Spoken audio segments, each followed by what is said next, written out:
Blog Talk Radio.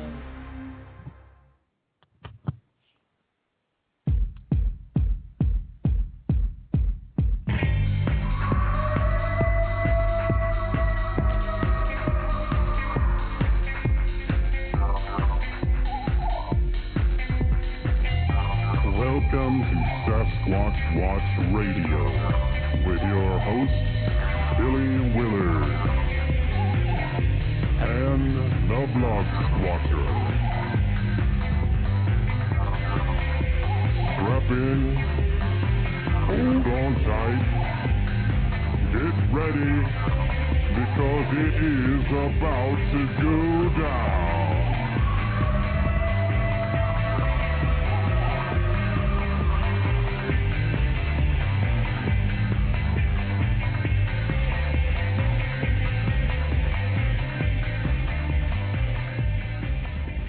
Good evening, everyone. Today is Monday, November the 10th, 2008. We have a great and wonderful show in store tonight because we have a wonderful guest. Dr. Jeff Meldrum will be on the line with us tonight. But before we get in and invite Dr. Meldrum to speak, I think we'll check in with our good co-host buddy, DB. How are you doing tonight, DB? I'm doing great, Billy. How about yourself? It's good to be back. We're doing good. We missed you last week, man. Everybody was crying and everything. No, I'm sure that's not the case. Well, thanks for saying so. That's right.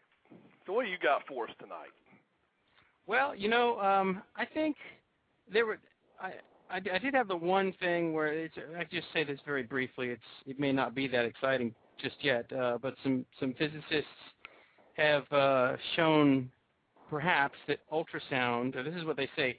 Ultrasound is shown to exert remote control of brain circuits.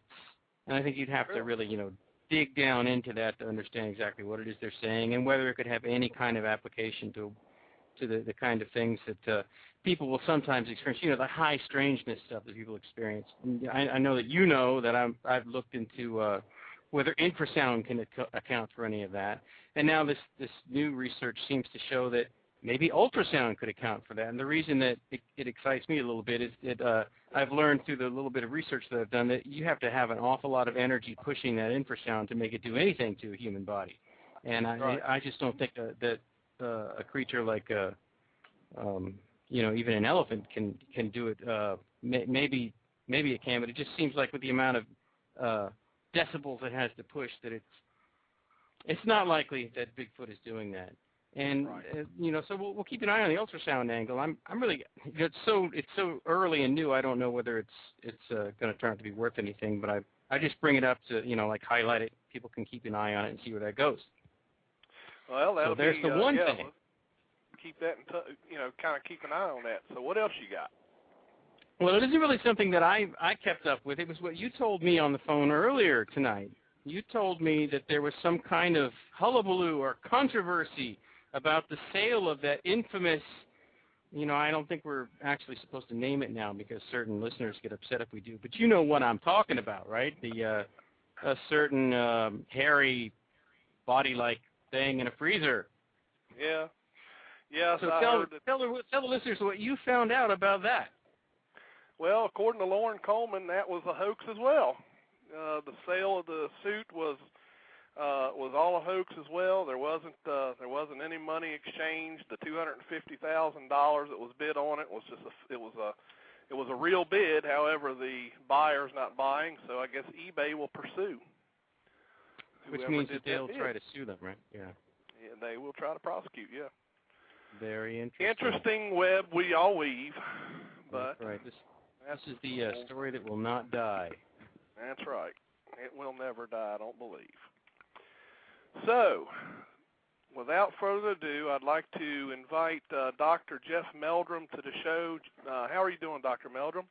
I'm doing just fine tonight. Thanks very much. I want to thank you so much for coming on the show because we know that you have an extremely busy schedule, being a professor, and I can imagine all those great, wonderful college kids.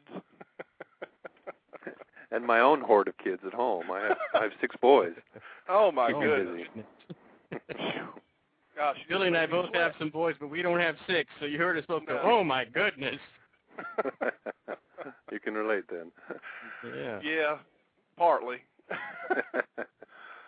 So, well, it's good to have you on the show. And one thing with all the shows that I've actually heard you speak on, Dr. Meldrum, I've never really heard what got you started in this.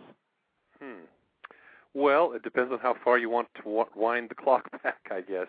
I grew up in the Pacific Northwest, and so as a youngster, in grade school years, I began hearing some of the stories of Sasquatch, Bigfoot, particularly when Roger Patterson came through Spokane, where I was living at the time, with his documentary film featuring the famous film clip.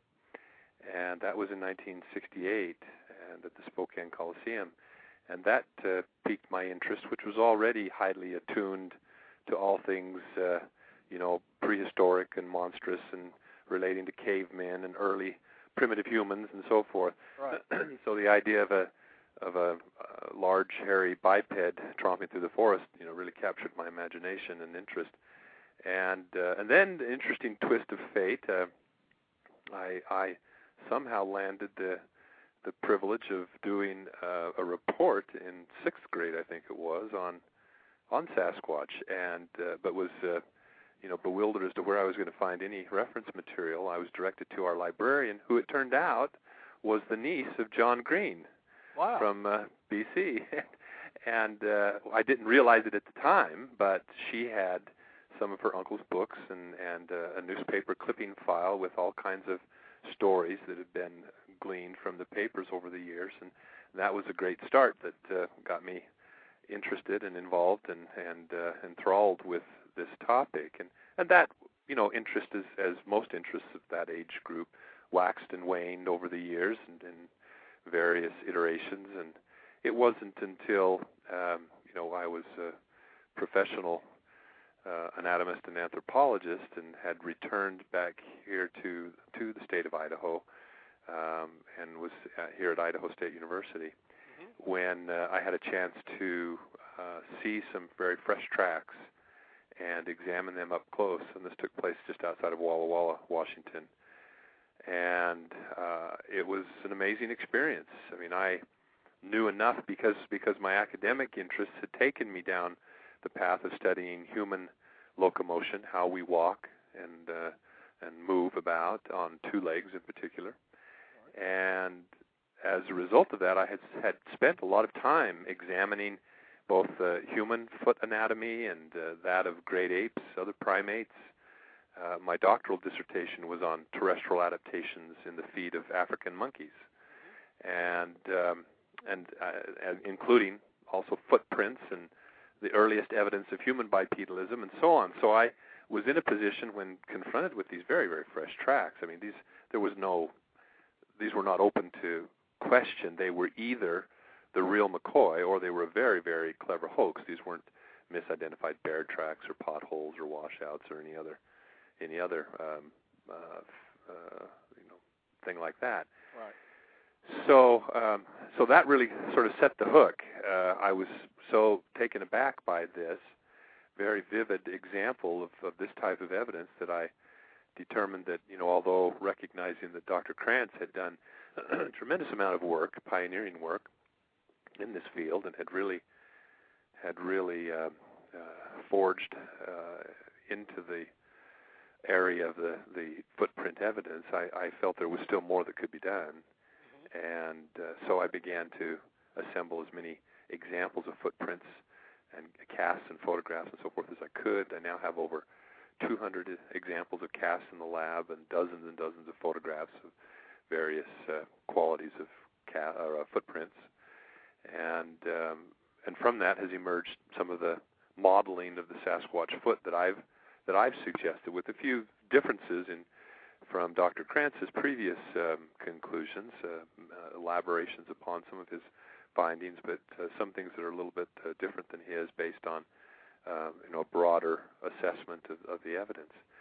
So that's kind of where it's taken me, and along the way it's taken me into the field, and I've met dozens of people, and I've talked with witnesses firsthand. I've seen footprints now on at least a half a dozen occasions, and I've had some experiences that seem to have no other explanation but being somewhat close encounters, although no visual contact, but close encounters in camp and elsewhere with these creatures, and I'm still hoping for that experience, that ultimate experience.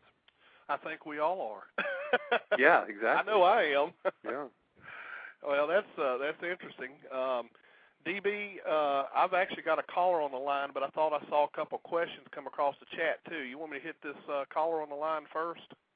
Yeah, go ahead and get the caller. We do have a couple of questions, but it seems like we got plenty of time, so hit the caller up. Okay. Let's see what we got. All right, let me pull this caller up.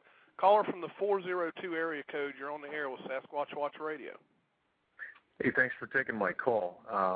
Dr. Meldrum, very interesting gentleman. I always appreciate reading your research. I had a question. Every once in a while, when I start to look on the Internet at actual alleged Sasquatch footprint tracks, sometimes I'm just struck by how some of them look just completely unnatural and rigid, but then every once in a while there's one that you stumble across that appears so pliable and organic that I just would find it very difficult to believe it would be hoaxed. Where is that differentiation? Clearly there's a lot of hoax tracks out there, some that just look like a manipulated handprint in the mud, but how do you differentiate, Dr. Meldrum? How do you differentiate between the ones that are hoaxes and the ones that are quite possibly real? Right. Well, is there something you look for? Well, sure. There are a number of features that we've kind of tried to, and I don't lay claim to the the powers of discernment to the point that I'm able to tell 100% one way or the other. One of the things that to bear in mind too, when individuals have had the forethought to make a cast, and this was a perfect example of this is Roger Patterson himself there at the Bluff Creek Sandbar. Pardon me. He selected from the string of very clear footprints that were laid out on that sandbar the clearest, flattest, cleanest, most pristine example of the right and left foot that he apparently could pick. And as a result, his tracks, the pair of casts that he made originally, are extremely clear. They're very, the originals. The photographs you see of the originals are exquisite. The replicas that have proliferated and circulated far and wide now just really don't capture the actual detail and life form that's present in those originals. But they look rather static. They're very flat. Even though the toes articulate very nicely, the toe stems are very clear and so forth. But thankfully, we have Bob Titmus, who went to the scene then some 10 days later and cast that series of 10. And there you start to see, in that series of 10, there are variations in some toe position. There's the mid-tarsal pressure ridge apparent in a number of those casts, and there's the kinds of variation that you would expect from an animate foot that has a much more dynamic signature. One of the things, when I first started in on this, there were several sort of questions that I asked and features that I focused on. And one of the first questions was, if these animals, based on the supposition that these animals, if indeed they exist, and they are as rare as they would almost have to be to have remained as elusive and so infrequently seen, when footprints are found in a given geographical area over a period of time, the chances of those tracks coming from one of a few individuals is pretty high. And so I thought, well, why aren't we seeing repeat appearances of individuals? And so I started to look, and because my impression had been, as I thumbed through the books on the shelf and so forth, you'd see photographs of the tracks in various depictions. It seemed like every set of tracks was quite different and quite unique and quite distinct.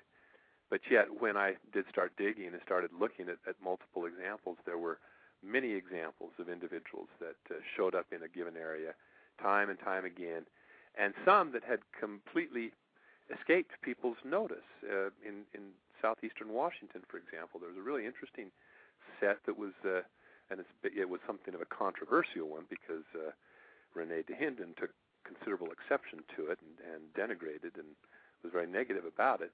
But this was a set of tracks where the individual went down a road cut on the side of the road. Well, that another track had been cast by another fellow in that area who in a different location on a different year, and in this case it was walking on a very flat trail, an old Indian trail in through the woods there, and so at first glance no one had even suggested that these were from the same individual, but the big toe was very distinctive, had a very large distal pad and a very long toe stem. And it was obvious that these had to have been made by the same foot. So when you ignored the overflow of the plaster, you allowed for the fact that this thing had dug in on the sloped hillside and then foot kind of rolled over the mound of dirt that it had gouged out, you could match these things up point for point. And it actually sometimes took me some effort to convince people to get them to see those similarities. But for me, that was interesting. The fact that something that was not obvious to other people, and yet they clearly were repeat appearances of the same individual, lent a lot of credibility to these footprints. They were not the kinds of differences that you might expect if you were just trotting out the same old pair of carved wooden feet and stomping, footprints here and there and everywhere, or claiming to. Other things we look for, as you mentioned, this organic aspect. Whenever we have more than one track or more than one print cast in a given track or trackway, there's the opportunity to then look for those subtle differences in toe position and so forth that indicate animation instead of a static prosthesis. And then there's things like other dynamic aspects of the way a living foot would interact with the soil as opposed to a stiff, rigid artifice. Things like the tension cracks and pressure ridges and releases and slide-ins and drag-outs and all these sorts of features that if you spend some time looking at people's, like you go to if you have access to a beach, go to the beach one day and just spend all day looking at people's footprints on the beach, and you'll learn a lot about the dynamic aspects of those tracks. And that's under just one set of conditions. I mean, then if you can, Tom Brown, I don't agree with all of his approach to tracking, but his use of a track box as a laboratory is an excellent exercise for anybody that wants to really learn to read sign better and improve their skills of observation and discernment when it comes to footprints. And you can vary the types of substrates you use from sand to soil and loamy clays and so forth. Well, thank you very much for your dedication and professionalism. I know you'd mentioned in the past you're thinking about launching a footprint track database, and I really look forward to the day that you launch that. I think that'll be fascinating. Yes. And thank you very much. Hopefully it'll be really soon. We're right on the cusp. It's just a matter of me literally getting that together with the technician and having the web portal constructed. We've got over 120 to 130 3D models now rendered, and those will be up and available here hopefully very soon. I can't wait. Thank you, sir. You're welcome. Thanks for calling in. Real quick, Dr. Meldrum, Don Keating asked me to tell you hello, and he thanks you for the great job you did at his conference. Oh, well, thank you. Yeah, it was a pleasure. It was always fun to go out and visit that area.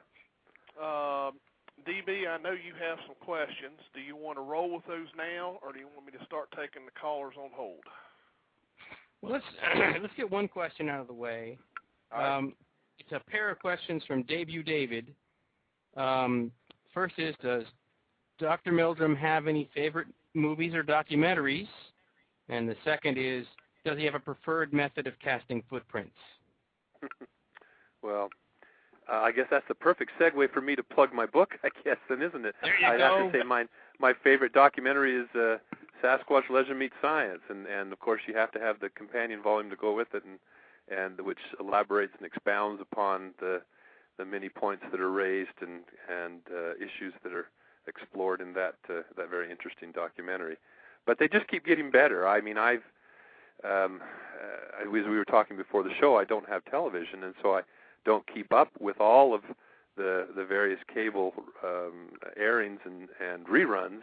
I wish I had a nickel for every rerun that I've been in, but I'm very pleased with the way Monster Quest, for example, has continued to raise the bar and shed some of the sensationalism and simply approached each topic in an objective and relatively balanced way, and the topics speak for themselves. I mean, the audiences don't appreciate and don't require the sensationalism. The evidence itself is fascinating enough that it can stand on its own merits, and so I'm always pleased to see that bar continue to be raised as higher standards are applied to the evidence that comes to light. All right, I'm going to go ahead and take one of the callers. I'm going to take the next one in line here, and I believe we have Henry May on the line. Yes, good afternoon. Good evening. Hello. Jeff? Yes. How are you? Fine, thank you. Good. Wanted to ask you, I asked this question to, who was it? It was Tom Lancaster I asked a few weeks ago. He's a geologist out of Virginia. I asked him, but he deferred it to you. He said to defer to you, so I'm going to ask you, what difference does a substrate of an area make in casting footprints? Oh, that's right. Now I remembered there was a second question after that first question. Well, the substrate. Well, let's see. The first consideration, the substrate is going to have a tremendous impact on the type of details that one might expect to be preserved in a footprint. And, for example, the reason we have so few examples of footprints that have any indication of skin ridge detail is that it requires a very fine particulate size. And so that either takes the form of a very loamy soil with lots of clay, very fine textured, or, for example, in my area here in southeastern Washington, there's a high content of this glacial loess, which is a very fine pulverized rock that was left over from the Ice Age, and it blows around, and there's deposits of it that are literally meters thick around here, and it's so fine, it's almost like flour.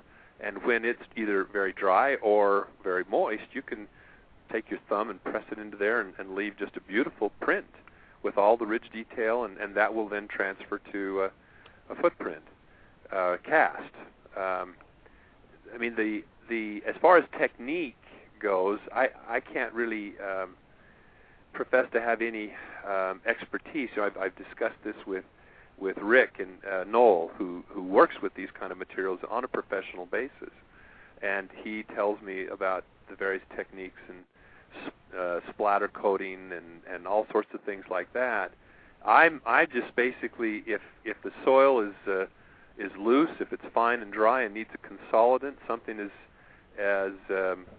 innocuous as a can of women's hairspray will. Aquanet works great. The old-fashioned kinds of hairsprays that have a lot of lacquer in them will consolidate those fine features in a dry track, and then it's just a matter of getting the right mix. Unfortunately, I occasionally run into folks that have struggled with this, and when they bring me a footprint, it looks like a bag full of squashed marshmallows, where they're all pressed together, and that comes from trying to pour plaster that's too thick.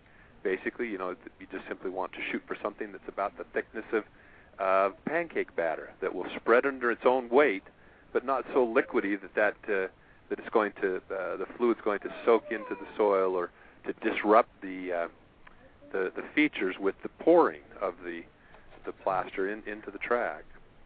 So I don't know if that answers the question you're after, or what, or not.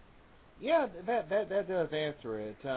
Also wanted to ask you if you can give us a little sneak preview of Wednesday night's season finale of Monster Quest. I know you were involved with the return to Snellgrove Lake.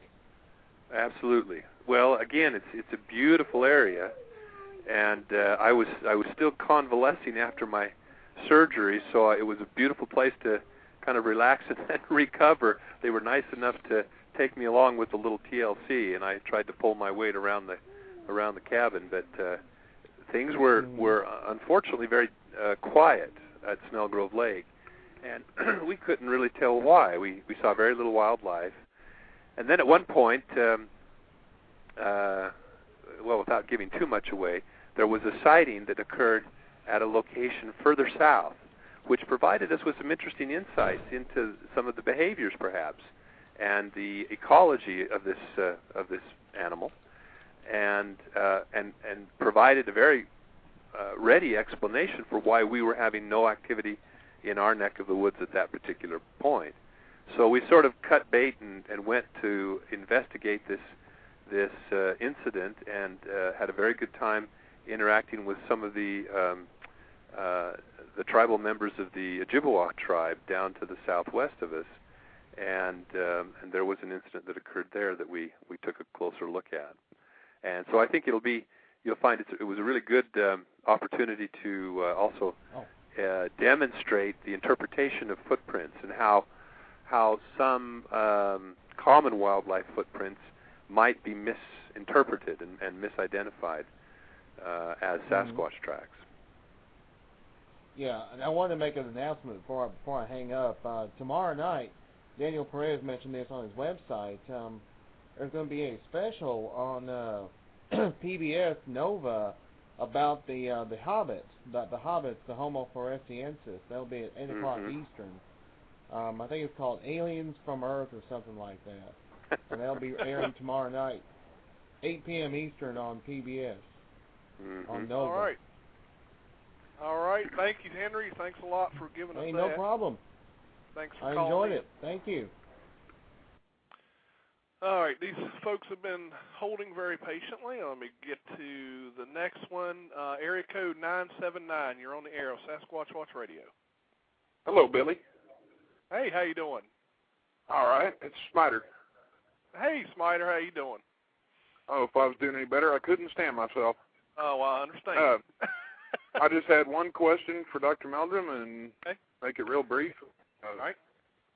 Have you ever noticed, Dr. Meldrum, in footprint casts or photographs of footprints where one or more of the toes are lifted as they step in the print, or the toe is actually missing? Yes, most definitely. Okay. I mean, there's a very clear example on John Green's book, On the Track of the Sasquatch, the original cover, where the fifth toe has not touched down. The tracks that I observed and examined very closely and documented photographically and with casts outside of Walla Walla, there were several examples when it was walking on the flat along this farm access road, when the fourth and the fifth toes left only the slightest impression, and in some instances not at all, making it look like it only had 3 toes. But, then the next step down the road a little bit, there would be clearly 5 toes, and where the tracks slid in the mud and all 5 toes were digging in and strongly flexed, I mean, it was very obvious that this was a 5-toed foot. But, yes, there are instances where their toes, which are, by all appearances and measures, a bit longer relative to the foot length than our human toes typically. Are they lifting the toe, or are they folding the toe? How are they leaving that toe? I think they're just lifting. I think it's just lifted. Yeah, it's just dorsiflexed. It's lifted up a little bit. My impression is that except when they're on an incline, or if they're sliding, or if they're running, at least they're moving at a much faster clip, their toes are not used as propulsive organs to the degree that our big toe especially is, we push off. Go ahead. That's what I've noticed in the tracks that I have photographs of where I'm at.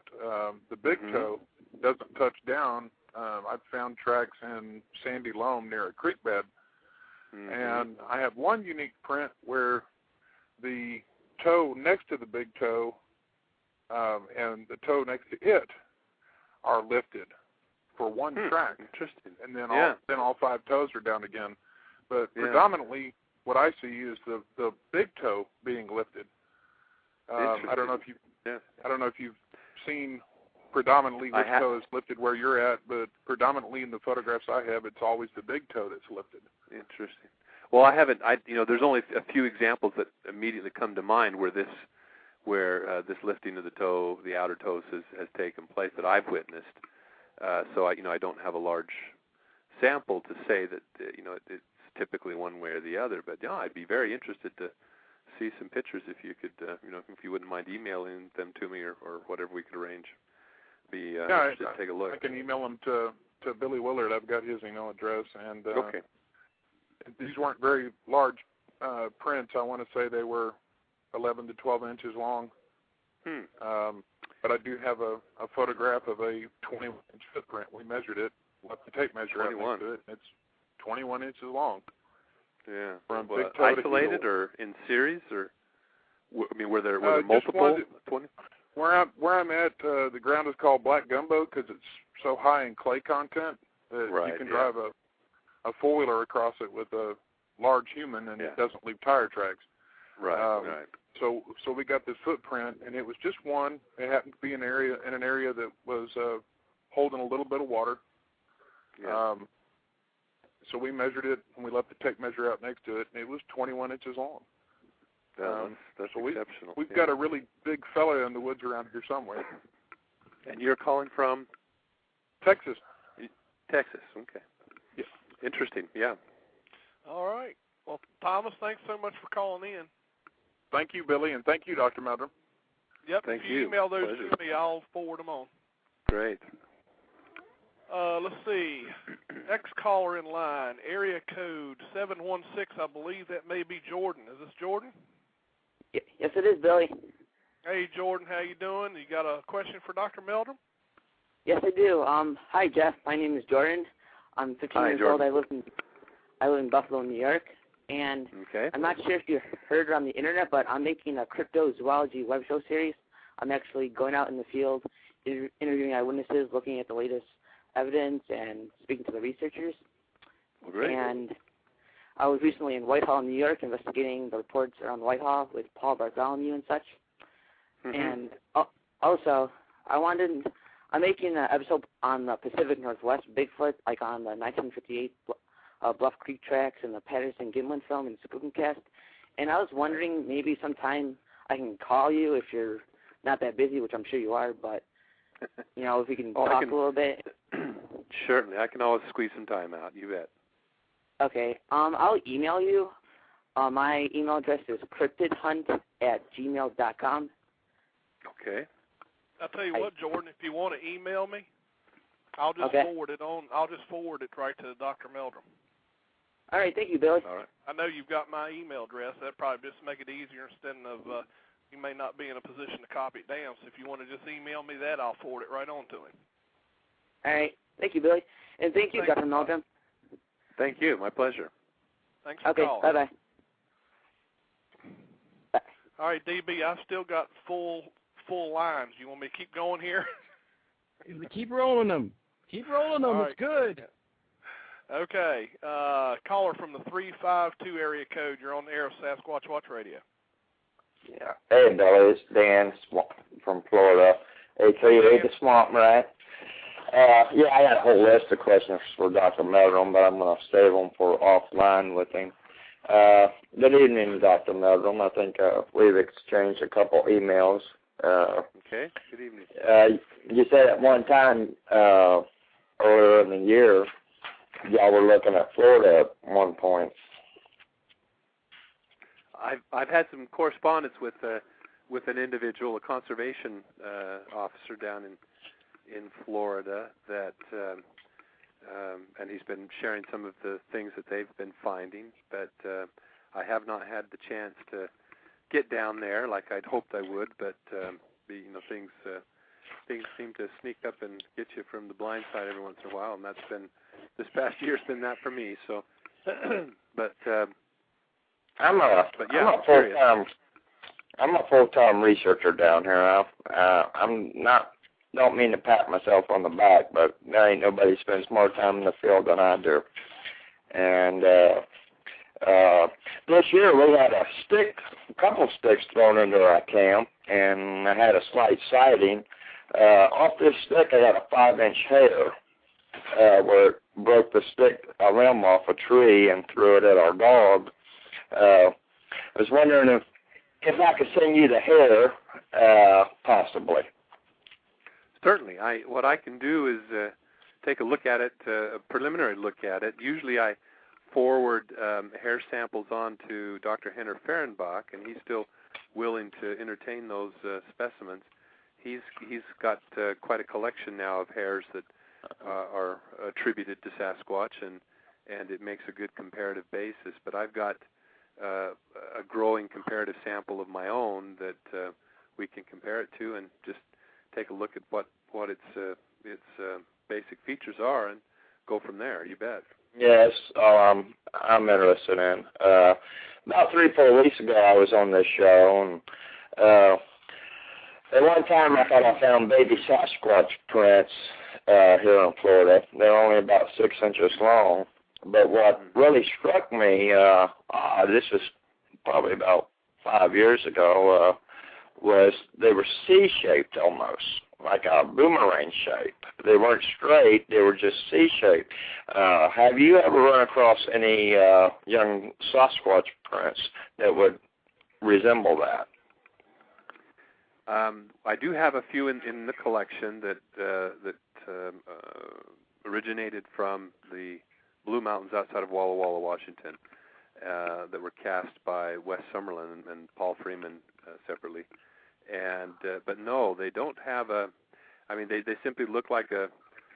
Well, these are down to about 5 inches, 4.5 to 5 inches, and they just look like a very squat, flat, broad foot with very splayed toes, but no real C shape that was noticeable. All right, that's it for my questions. I don't want to tie up the show. All right. I'll shoot you an email, and I shot you one earlier this evening, as did everybody else. But I'll shoot you another one, and I'll subject line it hair sample. And if you could email me back your the address to send it to, I'll FedEx it. Will do. Okay. Thanks for calling, Bye. Dan. Bye-bye. All right, we'll just keep going down the line. Let's see. We have a caller from the area code 304. You're on the air with Sasquatch Watch Radio. Hey, Billy. It's Nancy. How are you? Good, Nancy. How are you doing? Good. My question was, he probably just answered it. My thing is, of course, from the videos from, that we were talking about before, was the babies and the smallest ones of the Bigfoot prints he ever came across. He said they were, like 5 inches or so? Yeah, 4.5 to 5 inches, and I haven't seen anything attributed smaller than that, a few a little bit bigger, everything between, say, 6 inches and 13 inches, which is probably the juvenile size range, infant to juvenile. And that's probably this is pure speculation on my part. Pardon me, can't get this frog out of my throat. But that's probably about the age that they start walking on their own, and that they're not being carried exclusively by their parent or mother, presumably. But yeah, and that was another question. Do you have any other evidence or have anybody report where the juveniles are being carried, or where somebody had saw this? Well, right. The one of the most vivid examples that I'm confident in was witnessed by my collaborator, John Mianzinski, who's a wildlife biologist out of Wyoming, a wildlife consulting wildlife biologist, I guess you'd say.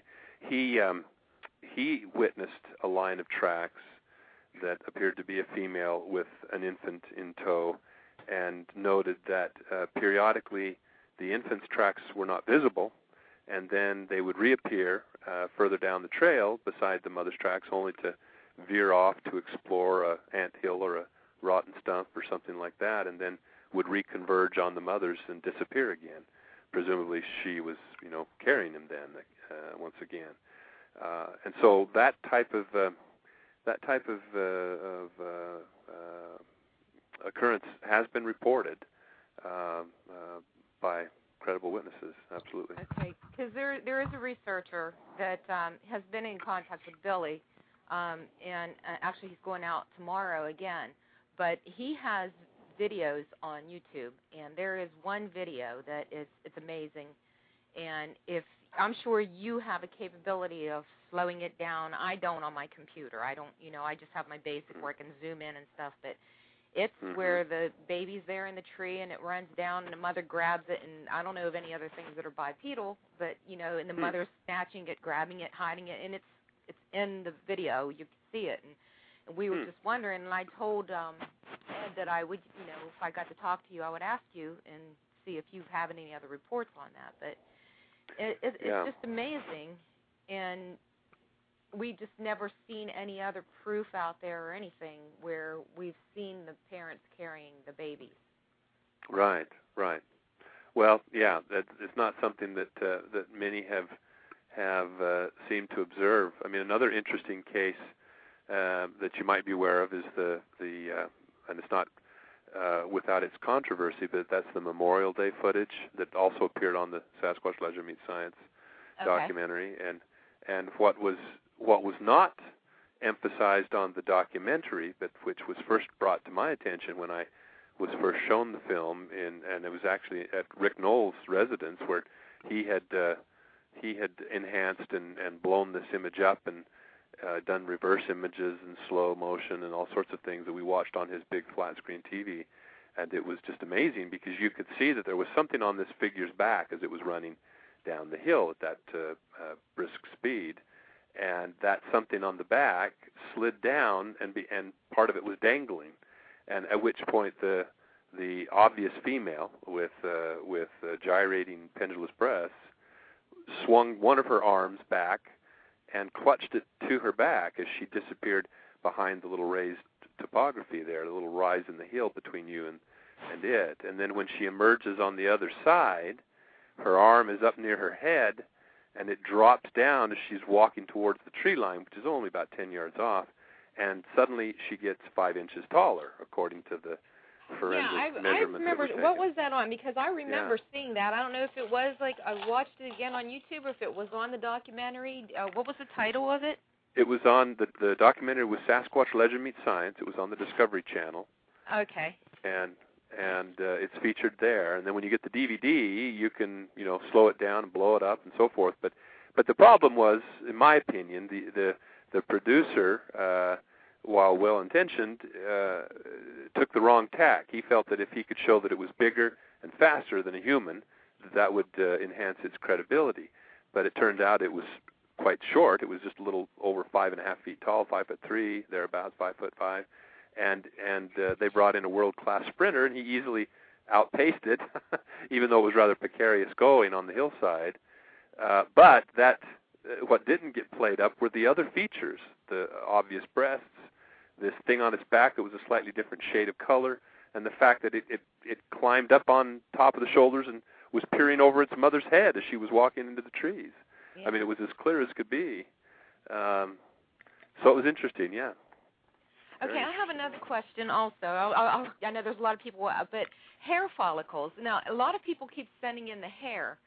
Are there any hair follicles, and if there is there enough DNA evidence in the hair follicles to say, okay, this is something that is not known to anything else, so apparently this could be Sasquatch, and if it is, why aren't they using that as evidence?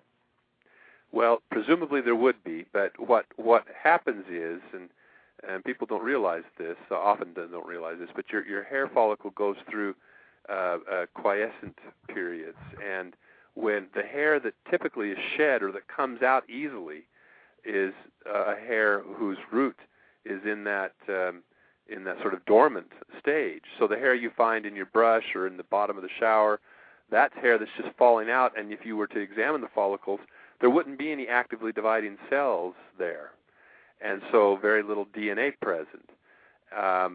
Or the shaft also tends to taper during that period, and the hair just sometimes snaps off at that tapered, so you constricted really have to have point. hair that was pulled completely out. Right. To get Pulled out or scraped out, hooked out some way, some like in a snag or a snare that was designed to extract that hair. And so, given the fact that most of the hairs that are attributed to Sasquatch, one of the characteristic features is an acellular medulla, the central core or the center of the shaft, rather than having stacked cells, is just it's empty. It's just there are no cells stacked up in there, and that it's from those cells, those compressed cells in that medulla, that typically DNA is extracted from when only a hair shaft is available. But when the medulla is acellular, there is simply no cellular material. The cortex and the cuticle have no real remnants of DNA left in them to speak of, and so that's the problem.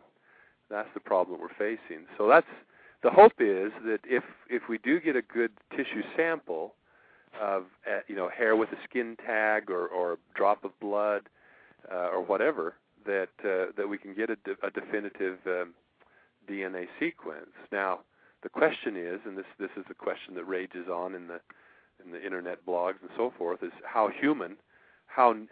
close to humans are these beings, these creatures, these animals, whatever you want to call them for the moment. And if they are some primitive hominid, something closer to the base of the family tree than is a chimpanzee, the differences between us and them genetically are going to be pretty minor, and it's going to take a lot of DNA evidence and a lot of replication of the in independent labs to confirm that what we have is a bona fide sequence that is different and not human. Exactly. So all right. It's going to be a challenge. Well, Nancy, thank you for so taking much. my call. Thank you, Billy. And I'm going to email Billy. I'm going to email you the list of that. Oh my goodness, that YouTube, so he can watch that on his own time. I'll send that out to you on your email. So check your email. It wouldn't be to the show. Okay. Right. Okay. Thank you, and thank you very much. Have a good night. Thanks a lot. Pleasure. Bye-bye. All right. I'm coming to you, callers. They're hanging on so patiently. Caller from the area code 540. You're on the air with Sasquatch Watch Radio. Would that be me, Billy? That would be you. All right, Steve Willis here. Hey, Steve. Hey, hello, Dr. Meldrum. Hey, I sent you a photograph of that I took in Texas of a trackway that had 3 different size tracks in it. One of them, and it was also compared to my size 12 combat boot. The smallest one was about 4 inches long, and then there was one about 6 inches long, and then there was about 9 to 10 inches long. That's just some background for my question. Okay. At the time that I took that photograph, there was nothing. I couldn't find casting material anywhere. And later on in the trackway, we came across the larger animal left a track where it was just the forward part of its foot. And I was just wondering, any speculation? Do they like run on just the forward part of their foot? Speed?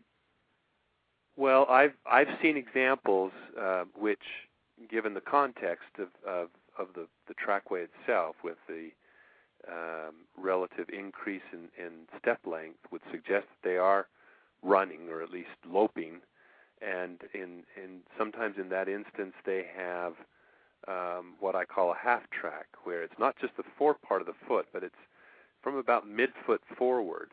And this, my proposed explanation of that ties in with this notion of a mid-tarsal break, that they have a flexible midfoot where the joints through where our instep is located, those joints which lock in our foot, screw into a fixed position to produce a rigid arch, retain a much more ape-like flexibility in the midfoot of the Sasquatch foot. So when they run, they can't get up on the balls of their feet like we do when we're sprinting, and where we leave just that front, very front part of our foot with the toes. Instead, their foot would collapse into flexion at that mid-tarsal joint, and then they would be on the front half of the foot, essentially. And as I said, I've got several examples of that, some that are, in my opinion, very credible instances that seem to demonstrate that anatomy. So that would, there are some instances where you could conceive of them rocking up to, depending on the incline or the nature of the substrate or the posture, so forth. There's a lot of variables, obviously, and so these things are not just black and white, but sort of a continuum of variation. But there are instances I could conceive where they might leave a footprint that's a little more like our track, where just the very front end of those long bones in the foot, the metatarsals, are touching down, followed by the toes, and that would look a little more like a human running footprint. But I've only seen a couple of instances where that's been the case, but quite a number of instances of these, quote, half tracks. Oh. All right. Thank you, sir. Thanks a lot for calling in, Steve. Billy, post a link to that video on Pettis, please. Okay. Thanks. Bye. All right, bye-bye. Okay, let me get to the next caller in line. I believe we have, I think this is Shane. Is this Shane McMahon? You okay? I can hear you a little bit. Oh. Try again. Is it? No, you're going in and out. Oh, okay. That always happens to me. We can hear you every now and then. Go ahead and give it a try. Meldrum. I was curious with all the prints. Have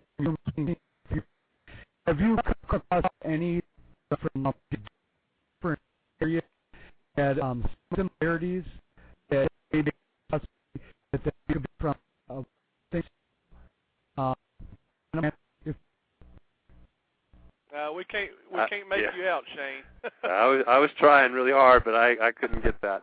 Sorry. We thought we were going to get it at first, but it's breaking up real bad.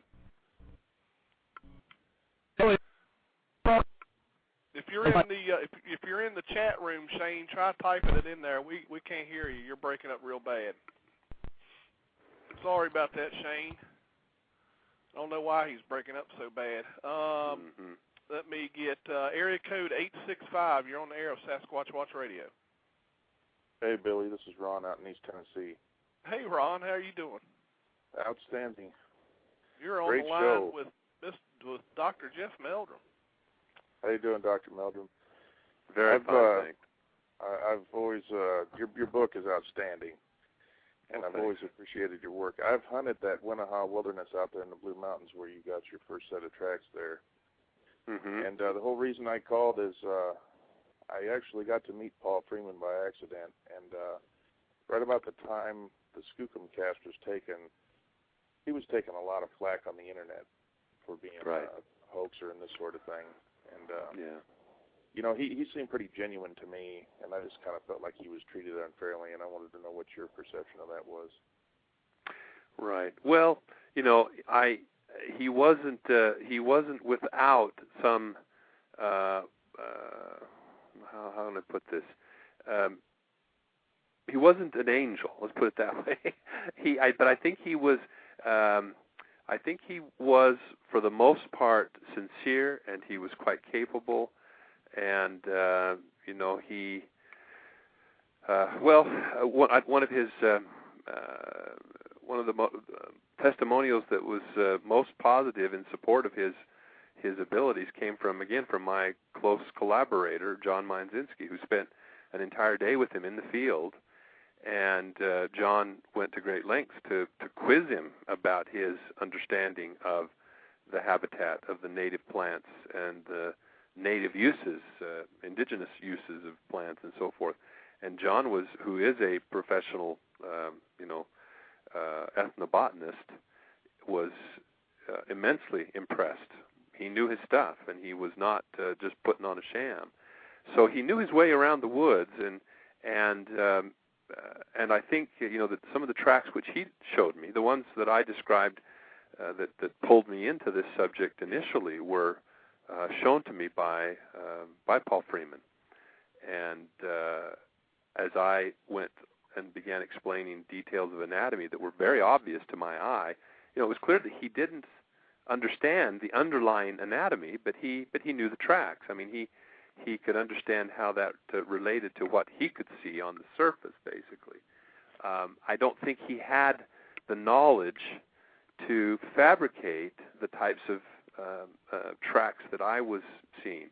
Now, some of the things that I came into possession of from him, which he didn't claim responsibility for, some were questionable. Some were obviously hoaxed or fabricated. Paul became something. You got your hands on his collection, and that was why I was calling about it. Right, and there are things in there that are just obviously less than genuine, but he acknowledged that to me at the time I acquired them. At the time we went through them individually, and I took notes. And he tried to recall circumstances as best he could, and so on. But I think what happened was, especially after he had some notoriety following the video footage that he got, he became a bit of a lightning rod in that area. And I know that there were obviously people who called up and said, "Hey, Paul, up at Duck Springs, I just saw footprints." And so he'd whip into his pickup truck and drive up there to take a look. And I think in some of those instances, the individuals were just having a joke at his expense. But he would dutifully make a cast and bring it back and document it.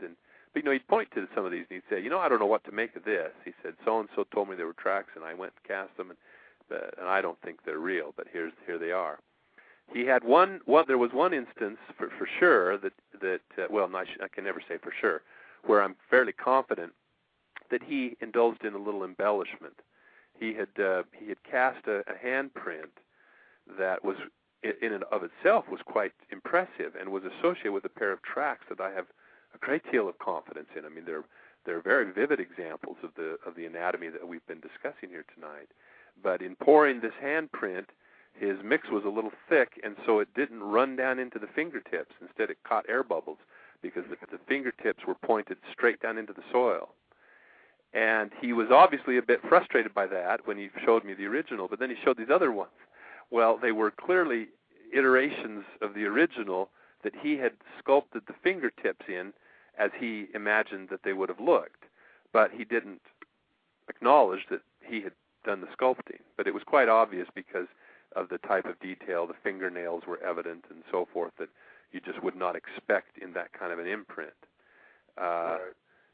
So I think what happens, and you can imagine a fellow like him with all the flack that he took and being placed in the position that he was, that he knew in his mind that Sasquatch existed, and he was trying to convince other people. And so sometimes I think he may have salted the mine or embellished or elaborated upon a piece of evidence in order to make the point more dramatically. But yet, I'm with, let me ask you one more thing, and then I'll let the other callers take off. Do you believe the Bossberg tracks? I say that one more time. There was a voice over top of you there. The Bossberg tracks what are authentic? Yeah. Do you think they're authentic? I do. I mean, I do. Even in spite of the potential pall that was cast by the association with Ivan Marks. Right.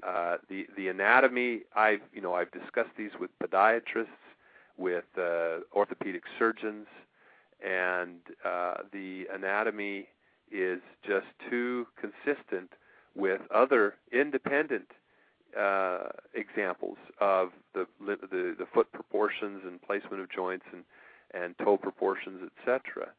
I mean, for these to have been created by somebody going to a medical library and flipping open an orthopedic textbook and tracing an infant's foot and blowing it up is just ludicrous. I mean, that's more incredible to me than the possibility that there may be an animal out here. Right. I've read a lot of reports on the internet of a white Bigfoot during about a 20-year span of time that was seen all over the Pacific coast.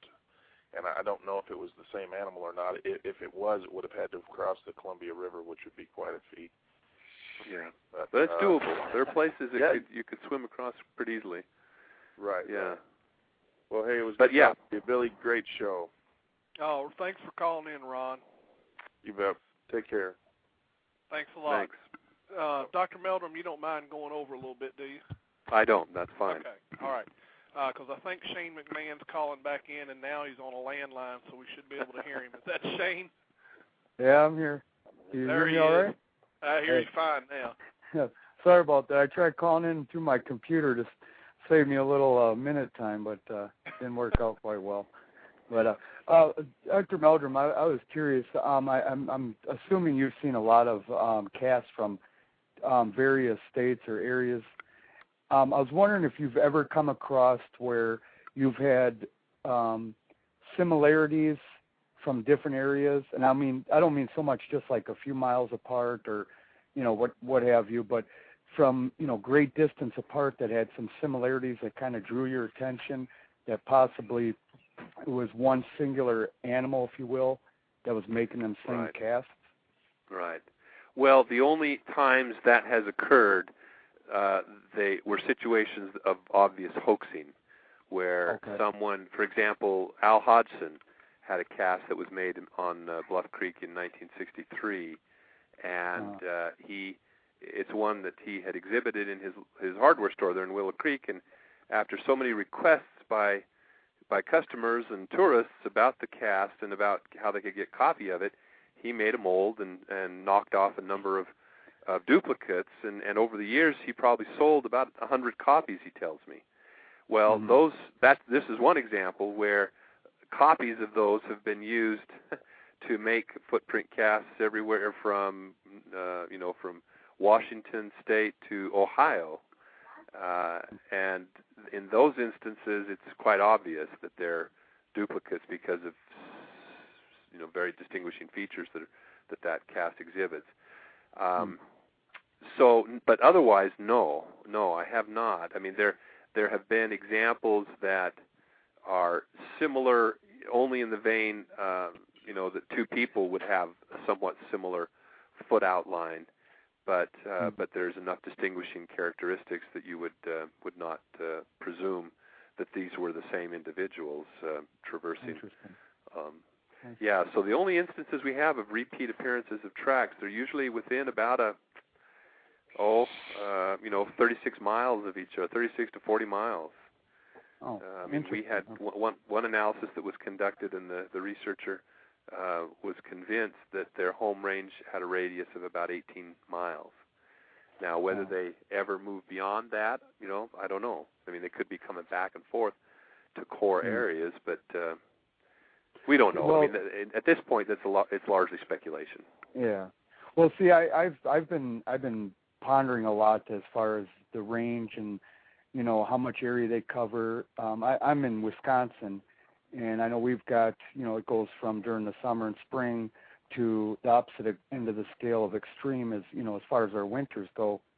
And there's an area in the northern west part of Wisconsin. It's called the St. Croix Riverway, and it feeds from just about the center of Minnesota straight through Wisconsin to the northern part. And I've met a few gentlemen. One of them is a professor at the University of Stevens Point, Wisconsin, and at the time he does a lot of research with mountain lions, and he stumbled across some tracks that were quite some distance in the northern part of Minnesota, and me and another researcher compared some tracks that he had found in the central northern part of Wisconsin on the same riverway that he's not an expert in the field. His right. feelings with mountain lions, but he said that just by looking at them, it's just remarkable the similarities. Without having the expertise to really study them more. And it often drew me to thinking that maybe their range is greater than what some may assume, or maybe it just so happens in the area and the environment that we're in, with the extreme winters and so on, that right. maybe that requires them to move greater distances to sustain, the source of food that they may require. That's right. Well, that's a very real possibility. And then add to that, an appreciation for the type of variation that we find in other large omnivores like brown bears, for example. When you look at the estimates of home range size, there's a huge range of variation, and especially also between males and females with cubs. It can be an order of magnitude difference. And then on top of that, if you consider the possibility of effects of social structure, if a young adult male, for example, starts to reach sexual maturity, and a dominant male in a region decides that it's time for him to move on, to leave the nest, that male may have to traverse quite a distance in order to find a home range of his own, and start attracting females or whatever, or dominating females, and so almost those factors. Almost like a domino effect, I guess. Like he gets to, when he moves out of that range, he may run into another family, if you will, and be pushed out of there and have to move further. That makes a lot of sense. Yeah. Yeah. So there's, again, we're speculating here, but there are very reasonable explanations or possible explanations for the types of things that you're describing. For the anomalous appearance of an individual over a wider range, or sometimes this may, and Grover was an advocate of this hypothesis that what he called rogue males, these young adult males that were pushed out, some of the sightings that take place in rather unusual regions may be males that are having to strike out across an open stretch of terrain to get from one mountain range to another in order to find new territory. And so those appearances are rare and infrequent, and might be explained by a scenario such as that. Interesting. But again, just speculation. Yeah. Interesting speculation. Yeah. Yes, it is. Well, and I think some people may criticize speculation, but I think it helps moving forward. Learning more and learning their habits, if you will, and maybe learning how, hopefully in the future, depending on the outcome of, the whole phenomenon, if you will, helping us better to serve the purpose of prolonging their life and making sure they have healthy atmosphere, when something does come forward as concrete. And, I get many, a lot of college kids that are in like biology and working with the outdoors and stuff, and many of them have come to me, and I've taken them out there with me, and a lot of them are very skeptical, which is healthy. I think is very healthy. And a lot of them ask me, okay, is it possible, given the time that you spend in these woods, to determine, at a certain season or a certain given time where you can go to an area and determine, okay, are they going to be in this area at this time? And I said, there's a lot of, tidbits of information where I could possibly speculate that may be possible based on the season and the food source available in that area. But to say that, I could guarantee it, or I could almost, I could give any percentage of guarantee to that being possible. I mean, there's a lot of factors that take place, Absolutely. For one, and it's, and there's so much stuff, so much you have to take in, and so much you want to, for me, you want to achieve. But it just, when you run into something, you find new information, then you've got to totally backtrack 10 steps and take a look at, okay, what do we have before us now? Now that we've learned something new and different, now we've got to add this to the equation, And again, like you said, it's a lot of speculation, but it's like one of them. Speculation to me is you take 1 or 2 steps forward and you take another 10 steps back. And it's like that every time you're out there. But and it establishes some theoretical parameters of what's reasonable, and especially when you place it within the context of what is known about other wildlife.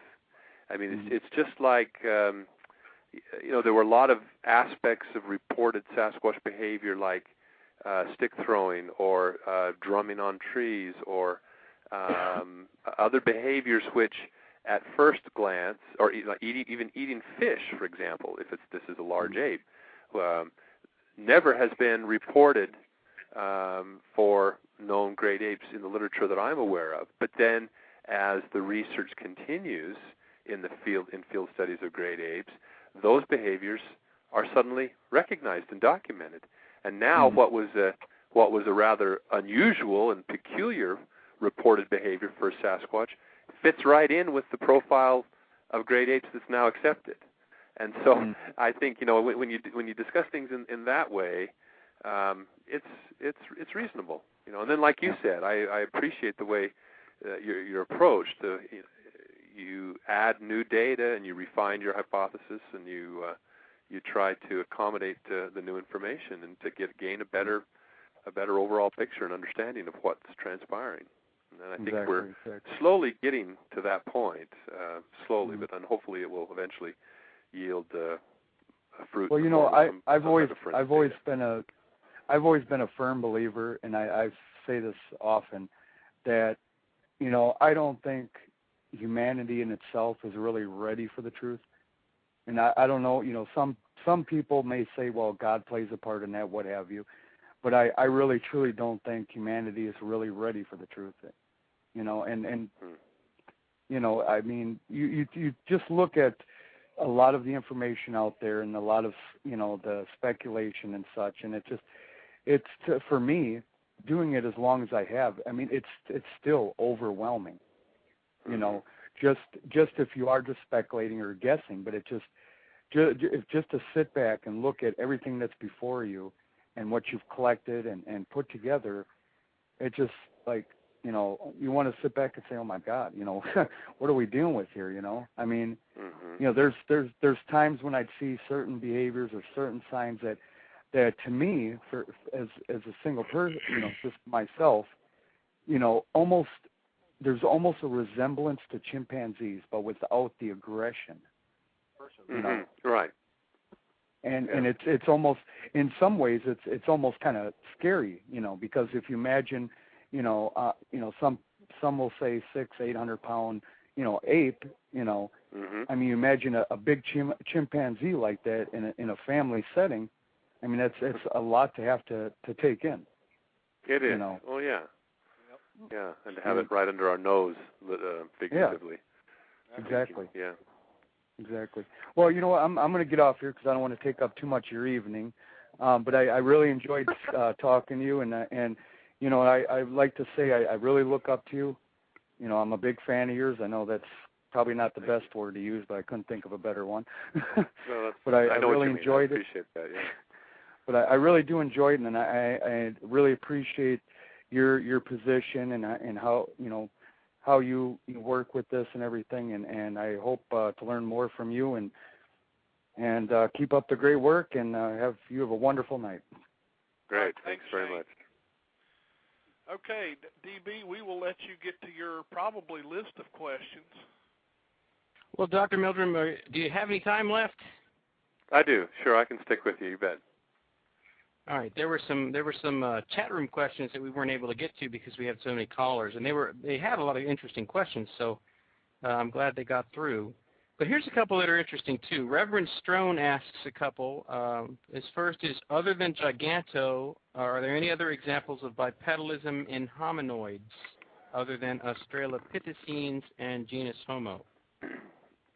Well, we don't know for sure if Gigantopithecus was bipedal. I mean, there is some inferences that can be drawn based on the mandibular morphology and based on its size and the restrictions that are experienced by an ape with the shoulder apparatus of an ape, that would suggest it's probably a little more likely than not that they were bipedal.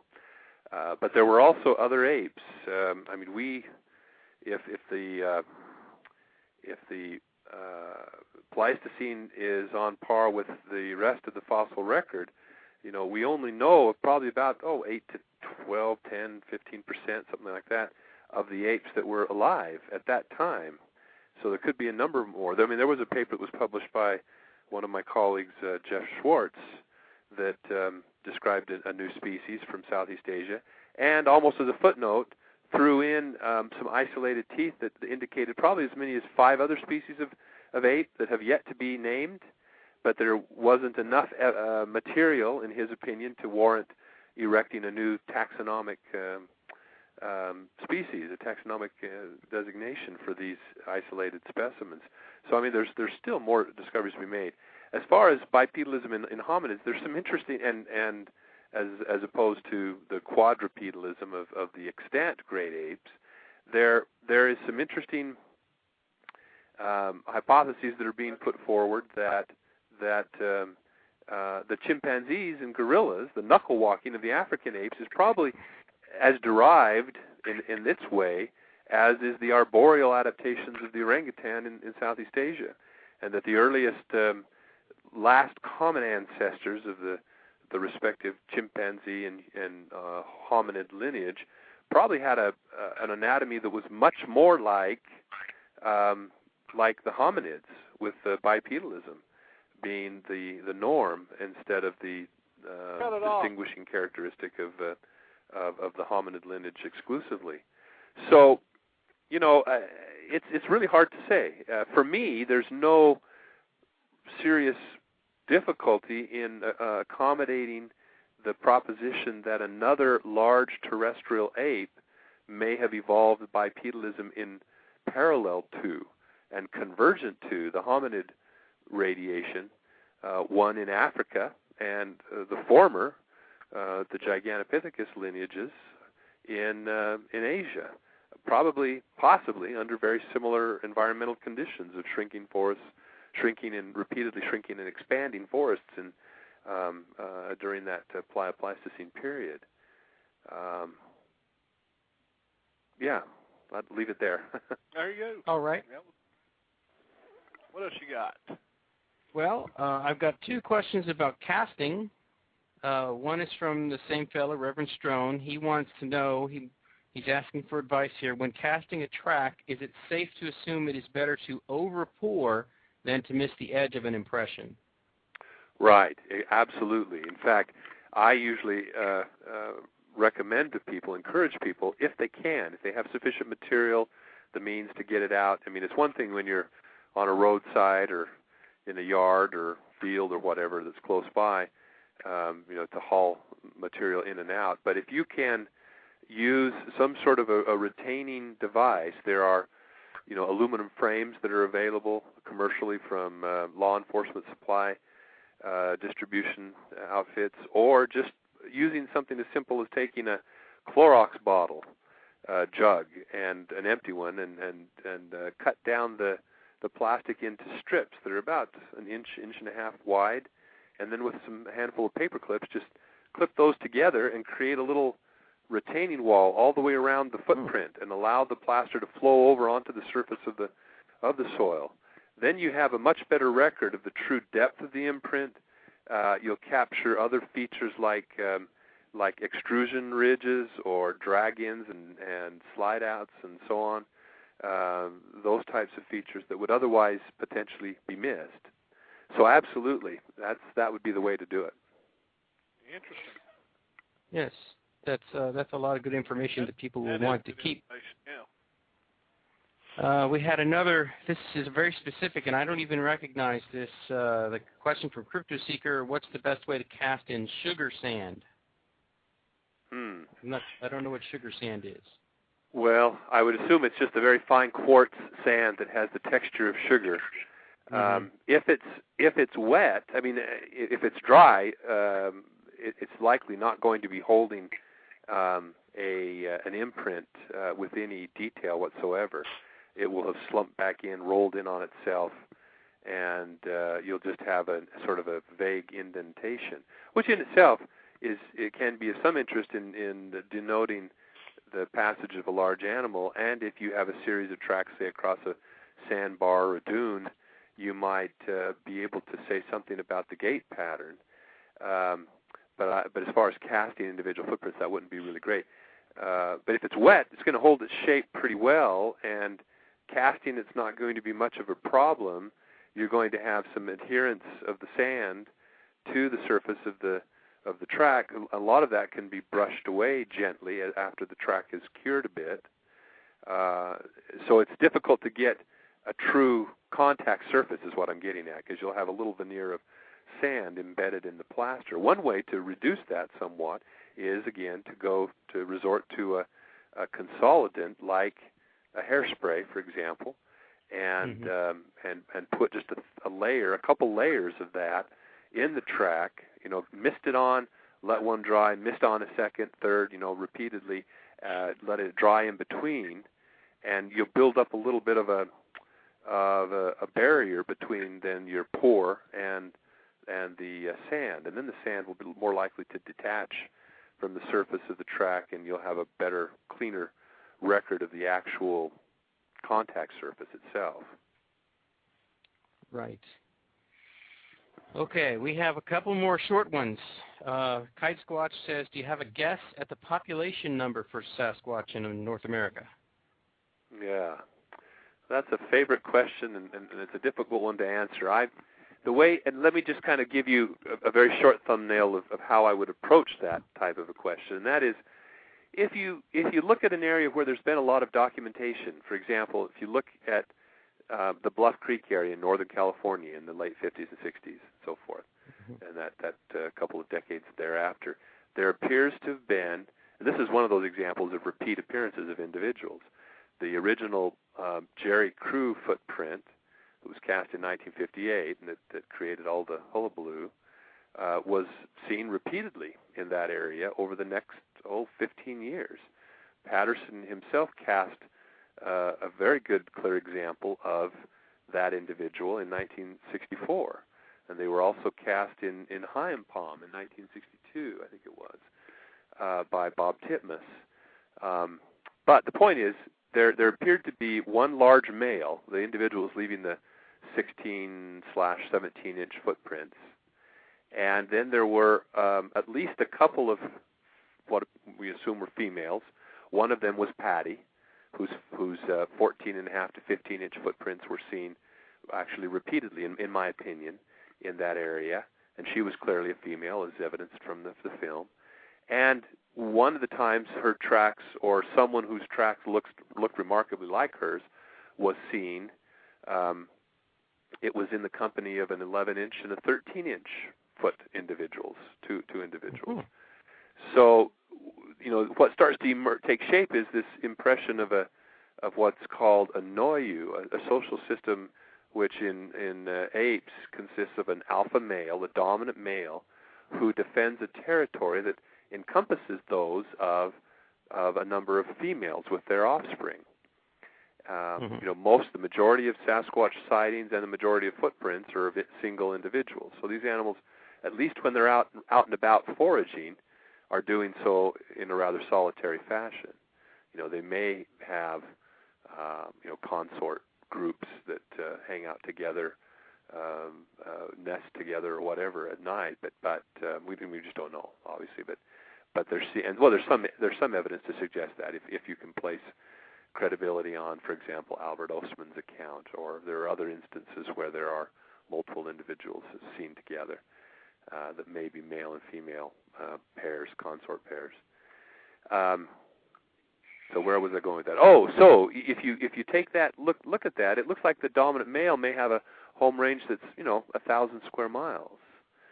And if you then kind of look at a map and outline the areas of possible potential habitat, and then sort of superimpose this social structure around on that, those 1,000-mile grid square grids, then you might come up with some sense of the possible density of these animals.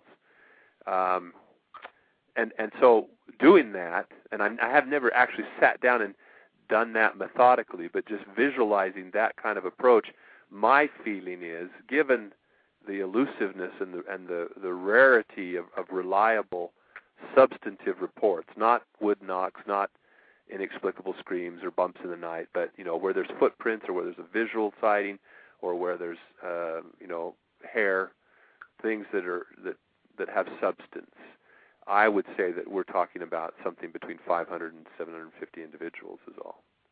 Much lower than others have suggested. And, people say, well, what about a viable reproducing population? We really just don't know. Biologists really just don't know what is a viable population. The only way you can tell that is to do extensive genetic studies or to look for morphological evidences of mutations that are suggestive of inbreeding, like things like syndactyly or other deformities where you have recessive mutations that are becoming more prevalent and fixed in the population. Now I'm waxing a little technical here. I don't want to lose the listeners, but the point is, there's only 500 gorillas in the Virungas, and yet their populations don't seem to show any genetic load or any reduced viability, as long as they can avoid poachers and encroachment from people cutting firewood and that type of thing.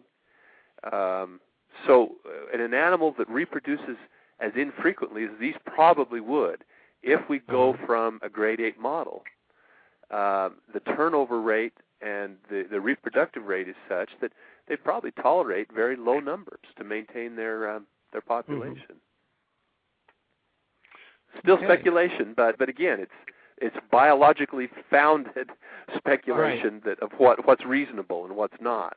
No, I think it's excellent discussion because it's there's some, even though it's speculation, there's still a lot of factual information to get to that speculation. Well, exactly, and it serves to counter some of the baseless criticisms that are leveled, like one we often hear. Well, how could they possibly sustain their population if there's so few of them that we can't find them and we're not bumping into them all the time? Right. Well, if you really understand population genetics and you look at examples of other wild populations that are comparable in their natural history parameters to what we presume for or might presume for a large omnivorous primate, then you find that objection is baseless.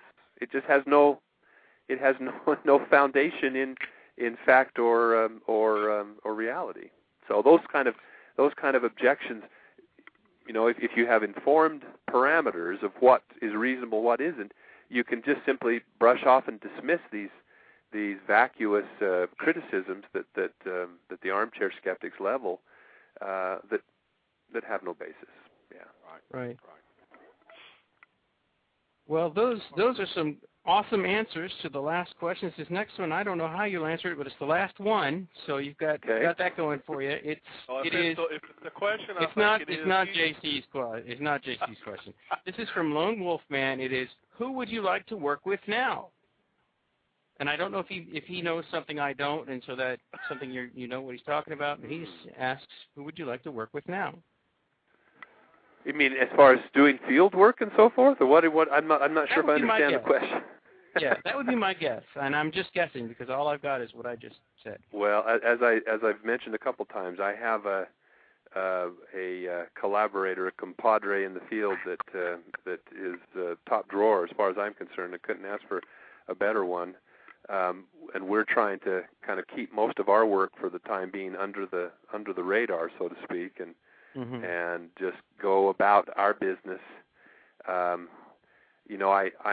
a little concerned on, maybe this is a good note to end on, is just a voice of concern and admonition, and I've raised it at a couple of other venues when I've spoken publicly, and that is that for all their enthusiasm and energy I have to caution the the field investigators who are going out that they practice a high degree of criticism and critical thinking as they deal with potential evidence and potential witnesses, that they are slow to repeat unsubstantiated anecdotes, and that they look into the credibility and reliability of eyewitnesses, particularly when there's a lack of corroborative evidence, that they don't rely on that type of evidence so much as they rely on getting out into the woods where there supposedly is activity and evaluating for themselves the cover, the resources that are available, potential places where tracks might be detected with frequent monitoring, and just really doing the work where the tread hits the ground, basically, instead of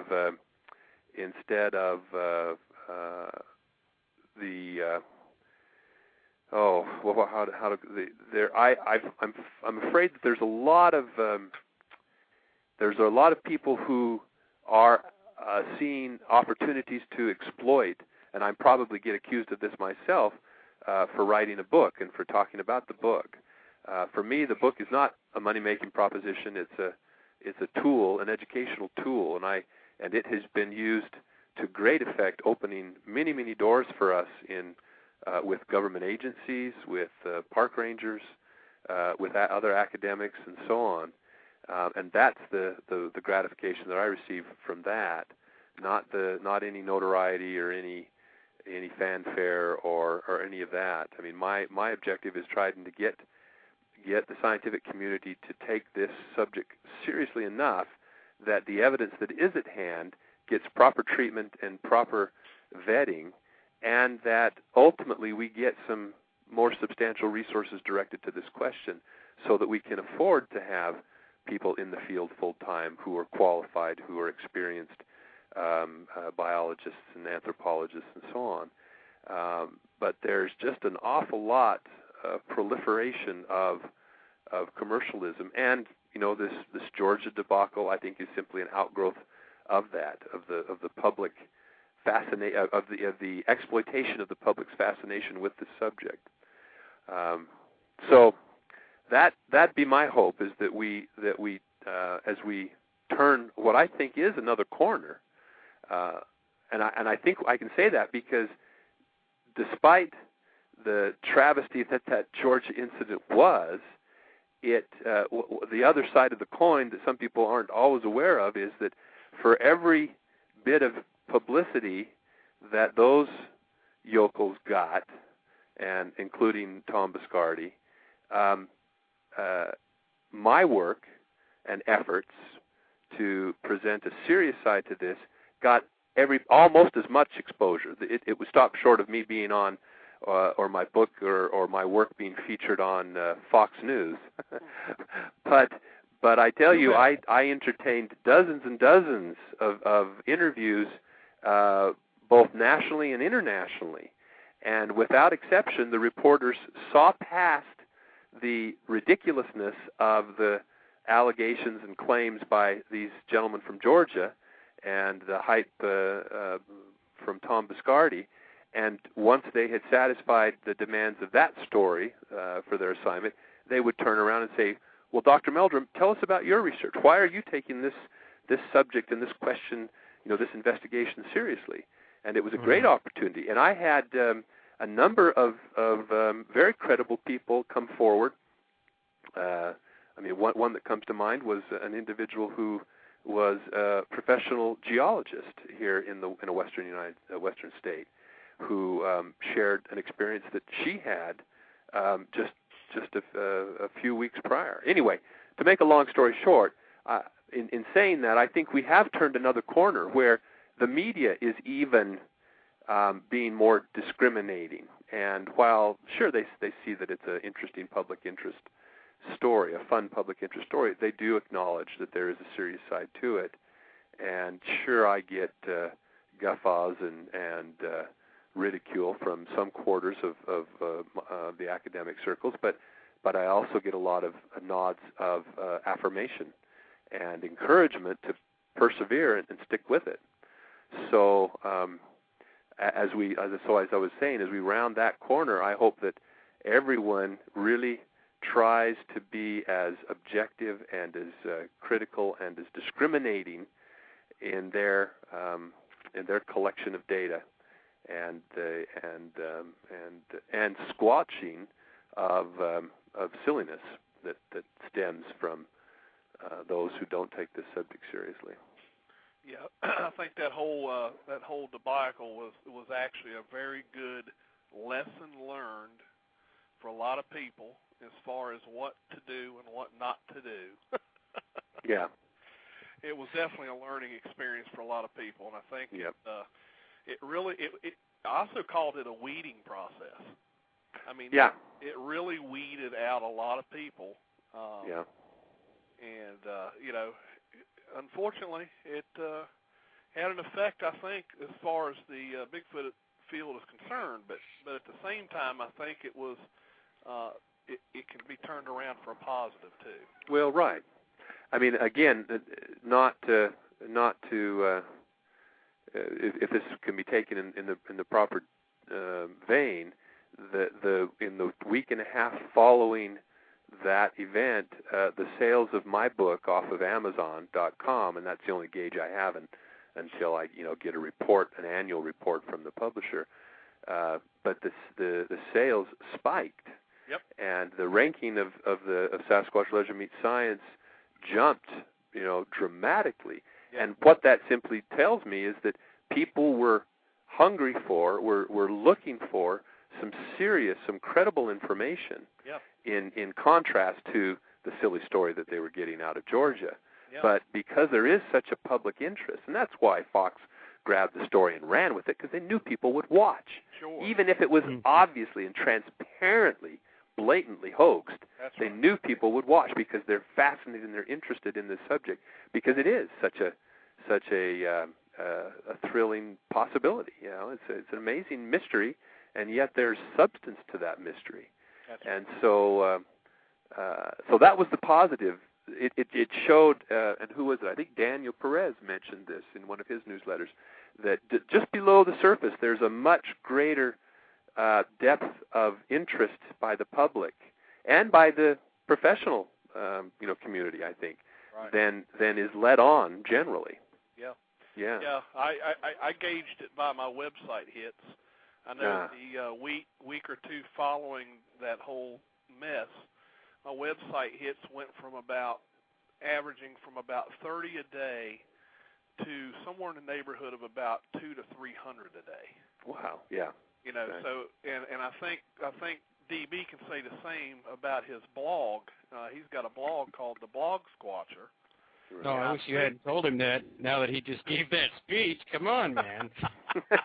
You ratted me out. No, I think these sorts of things are useful and serve a good purpose. And like that phrase, useful idiot. No, I think when you're selective and discriminating in your choice of guests and in the types of questions that are posed, and challenge your guests. I mean, when your guests come on and make outlandish claims, make them back them up. Make them cite chapter and verse. And if they can't, then they need to reconsider what it is that they're promoting. Right. I didn't mean, I wasn't pointing a finger here to present company at all. I think that these can serve a very useful function. Right. Well, I tell you, DB, was that all you had? This was probably one of the best shows I think we've done. And Dr. Meldrum, we have you to thank for that. You give us some very good and useful information. I think the information that you gave us on track casting was probably superior to what I've heard in the past, and I thank you a lot for coming on the show. Oh, my pleasure. Well, thank you. So I kind of feel like you've given a guiding hand in this show to the rank and file out there, and if they just listen to what you had to say and take it to heart, things might get a lot better in just the ways that you're asking for. Good. I hope so. All right. Well, Dr. Meldrum, thank you so much. Okay. Sorry to take up your time. Hopefully we didn't make you late for dinner. No. Well, I'm on a different time zone, so I'm ready to head for bed now. There you go. Well, thank you so much. Well. Yep. Okay. Thanks Thank you. Bye-bye. DB, I guess that wraps up another show. It sure does. We will have on next Monday, just so for all those listening to the archive, next Monday we will have Mr. Ron Schaffner on the show. I'm sure he's got a lot of good information for us as well. And I think we look forward to that. And if you don't have anything else, DB, we'll close the show out. I got nothing else. It was a great show.